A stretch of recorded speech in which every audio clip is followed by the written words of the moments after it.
काल आपण local एक्झामिनेशनमध्ये inspection आणि पाल्पेशन पाहिजे. तर जनरल एक्झामिनेशन फक्त आणि फक्त जर एखाद्या असोसिएटेड डिसीज म्हणून अल्सर असेल तर त्याच्यासाठी जनरल एक्झामिनेशन आवश्यक आहे. When the ulcer is suspected to be syphilitic, a thorough search should be made for presence of other syphilitic stigma in the body. म्हणजे एकापेक्षा एक्सटर्नल जेनायटलवर तर असतीलच अल्सर, स्क्रोटमवर असेल, एनिसवर असेल, पण याच्या व्यतिरिक्त जे सांगितलं आहे की जे सुपरफिशियल बोन्सवर आपल्याला अल्सर आढळते तर ते पहिले पाहून घ्यायचे. Then if the ulcer appears to be tuberculous, all the lymph nodes in the body should be examined along with the other examination such as chest, neck and abdomen. सगळे group जे आहेत lymph नोड्सचे, auxiliary, lymph, हे सगळे cervical, हे सगळे lymph nodes आपण palpate करायला पाहिजे, एक्सरे चेस्ट करायला पाहिजे. बाकी असोसिएटेड जे ॲब्डॉमिनमध्ये आहे का फोकस पाहायला पाहिजे, हे सगळं रूल आउट करायला पाहिजे. If the ulcer seems to be atherosclerotic, Buerger's disease आणि इशमिक असेल तर, ॲथेरोस्क्लेरोसिस म्हणजे एज वाढल्यानंतर जे वेसल्समध्ये ॲथेरोस्क्लेरोटिक चेंजेस होतात त्याच्यामुळे सप्लाय कमी व्हायला सुरुवात होते, दॅट इज इशमिक. तसंच बर्गर डिसीज आणि रेनॉल्ड डिसीजसुद्धा इशमिक डिसीज आहे. तर त्याच्यासाठी आपल्याला रूल आउट करायला पाहिजे, एन्जिओग्राफी करायला पाहिजे. त्याच्यासाठी हे करायला म्हणजे एन्जिओग्राफी तर इन्व्हेस्टिगेशनमध्ये होईल. पाल्पेशन त्याच्या जे बाजूला जे भाग आहे त्याच्या जवळचे जी नियरेस्ट पल्स आहे ती आपल्याला पाल्पेट करायला पाहिजे. When tropical ulcer general examination must be made to known the type of nervous disease present with this condition, tropical ulcer. Then special investigation, routine examination of blood. For example, total count WBC, total count of WBC, hemoglobin percentage, RBCs count, ESR should always be done in the patient with an ulcer. Blood sugar estimation may be performed to exclude diabetes. Osherman and Khan test should be for exclude the syphilis. In tuberculous ulcer, lymphocyte count will be high and ESR will be also high. The patient may be anemic. हे सगळं आपल्याला routine जे CBC आहे ते त्याच्यावरून routine blood examination आहे त्याच्यावरून आपल्याला लक्षात. Then examination of urine to exclude the diabetes. Bacteriological examination of the discharge of ulcer is particularly important in inflamed and spreading ulcer. This will not only give a clue to the type of organism present in the ulcer but also its sensitivity to a particular antibiotic. जेव्हा एखादा ulcer feel होत नाही, pulse discharge त्याच्यातून सारखा होत आहे, तेव्हा आपण तो pus discharge for culture and sensitivity. Culture म्हणजे to know the type of bacteria, कुठला ऑर्गॅनिझम आहे त्याच्यासाठी, बॅक्टेरियासाठी आपल्याला माहिती.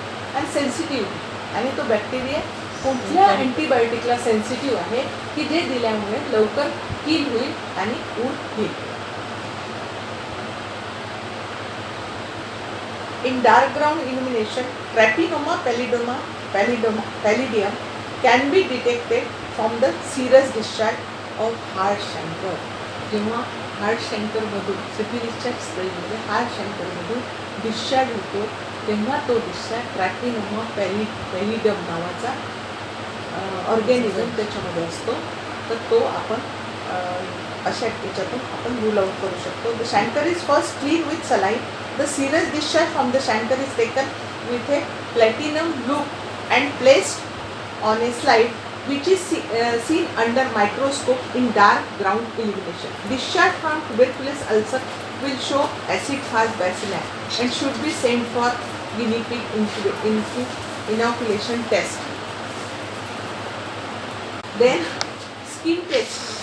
Montague's test is more important in children to diagnose tubercular ulcer and in adults to exclude tubercular ulcer. Then X-ray chest. It is important to tuberculous ulcer to detect any primary focus in the lung. It is important to exclude metastatic deposit in the lung in case of malignant ulcer. ट्युबरक्युलोसिससाठी ते chest x ray आवश्यकच आहे, पण मॅलिग्नन्सीचा मेटास्टॅसिस लंगमध्ये झालेला आहे त्या याच्यासाठी सुद्धा चेस्ट एक्सरे महत्त्वाचा आहे. चेस्ट एक्सरेचे 2 उपयोग आहेत, एक प्रायमरी फोकस ऑफ ट्युबरक्युलोसिस आणि 2 to rule out the metastasis or malignancy. Then biopsy in malignant ulcer, it is very important. The biopsy is generally taken from the edge of the ulcer, taking a portion of surrounding healthy tissue. Biopsy material is then examined histologically to know the type of tumor, its invasiveness and whether differentiated or anaplastic. कुठला प्रकार आहे malignant ट्युमरचा आणि त्याच्यासाठी कुठली treatment. Biopsy कशासाठी करतो, जरी आपल्याला बाहेरून लक्षात आलं की हा मॅलिग्नंट ट्युमर आहे, पुष्कळ वेळा अशा स्टेजमध्ये असते तो, पण त्याची बायोप्सी कशासाठी, तर किमोथेरपी कुठल्या ड्रगची द्यायची, रेडिएशन करायचं आहे की नाही, याच्यासाठी हे बायोप्सी खूप मस्ट असते. Then x-ray of bones and joints is required when the ulcer is situated very near to bone or joint. In gummatous ulcer, it produces a new bone formation and separate tibia, which is discussed more elaborately in the chapter examination of bone. हा ऑर्थोपेडिकचा part आहे. जेव्हा जास्त involvement होते बोनशी, तेव्हा orthopaedic चॅप्टरमध्ये examination of bony लिजन, त्याच्यामध्ये आपल्याला separate tibia वाचायला. Then contrast radiography. Angiography may be helpful to diagnose the arterial or ischemic ulcer. मागे बोलता मागच्या एक्झामिनेशनमध्ये मी बोलले ते एन्जिओग्राफी करायला पाहिजे. तर हे इन्व्हेस्टिगेशनमध्ये आपल्याला वर्णन केलेलं आहे.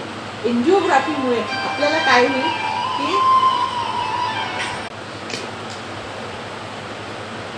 पाल्पेशनमध्ये आपल्याला एक प्रायमरी आयडिया येऊन जाते की पाल्पेट केल्यानंतर कितपत फ्लो चांगला आहे. समजा आता पायाचा अल्सर आहे, डॉर्सॅलिस पेडिस, बर्गर डिसीजमध्ये dorsalis pedis most superficial pulse आहे, ती सहज लागते माणसाला. पण ती जर लागत नसेल, ती जर फिबल असेल, तर suspect it is atherosclerotic changes, ischaemic changes, हे चेंजेस लक्षात घ्यायचे. मग अशा वेळेस आपल्याला त्या जनरल एक्झामिनेशनवरून कल्पना येते की कुठले इन्व्हेस्टिगेशन करायचं. तर मग असं जर लक्षात आलं तर आपल्याला रेडिओग्राफी करायला पाहिजे. Angiography may be helpful to diagnose the arterial and ischemic ulcer. Ascending functional phlebography is helpful to diagnose the deep vein thrombosis in case of venous ulcer. Venous ulcer मध्ये सुद्धा फ्लेबोग्राफी आणि आर्टरीसाठी angiography, arteriography, not angiography, arteriography आणि phlebography. Arteriography म्हणजे आर्टरीसाठी केलेली, phlebography म्हणजे वेनसाठी. Then imaging technique. Radioactive fibrinogen test using 125I labeled fibrinogen is quite accurate in detecting deep vein thrombosis. हे सगळा पार्ट रेडिओलॉजीचा आहे, पण काय करायला पाहिजे ते आपल्याला याच्यामध्ये हे समजते की कुठल्या टेस्ट केल्यानंतर काय. आता त्याच्यापेक्षा कलर डॉपलर नावाची टेस्ट आली, त्याच्यामुळे वेनस फ्लो, आर्टरियल फ्लो सगळ्यात लेटेस्ट हे आहे की त्याच्यामुळे आपल्याला इन्सफिशियन्सी आहे का, आर्टरियल इन्सफिशियन्सी आहे का, वेनस ड्रेनेज किती आहे, व्हेरिकोसिल किती आहे, ते परफेक्ट आहे. Then classification of ulcer. 2 type of classification of ulcer, clinical and pathology. Clinical अल्सरमध्ये 3 प्रकार केलेले आहेत: spreading ulcer, healing ulcer and chronic ulcer. Spreading ulcer, healing ulcer and chronic ulcer. Spreading ulcer, when the surrounding skin of the ulcer is inflamed and the floor is covered with profuse and offensive slough without any evidence of granulation tissue. आता healing अल्सरमध्ये red ग्रॅन्युलेशन tissue असतात आणि हा spreading अल्सरमध्ये ग्रॅन्युलेशन टिश्यूचं दूरपर्यंत कुठेच लक्षण नसते. त्याच्यामध्ये स्लफ असतो, पल्स डिस्चार्ज होत असतो त्याच्यातून, त्याचा फ्लोअर पूर्ण स्लफनी पिवळसर रंगाने झाकलेला असतो. सराउंडिंग स्किन इडिमॅटस असते, एजेससुद्धा इडिमॅटस असतात. That ulcer is spreading ulcer. The edge is inflamed, oedematous and dry. It is very painful. The draining lymph nodes are inflamed, enlarged, tender and may be supported with abscess formation. May be supported with abscess formation. म्हणजे abscessचे परत chances त्या ठिकाणी असतात. Then healing ulcer. means the ulcer is healing. The floor is covered with pinkish or red healthy granulation tissue. The edge is reddish with granulation, while the margin is bluish with growing epithelium. The discharge is slight and serous.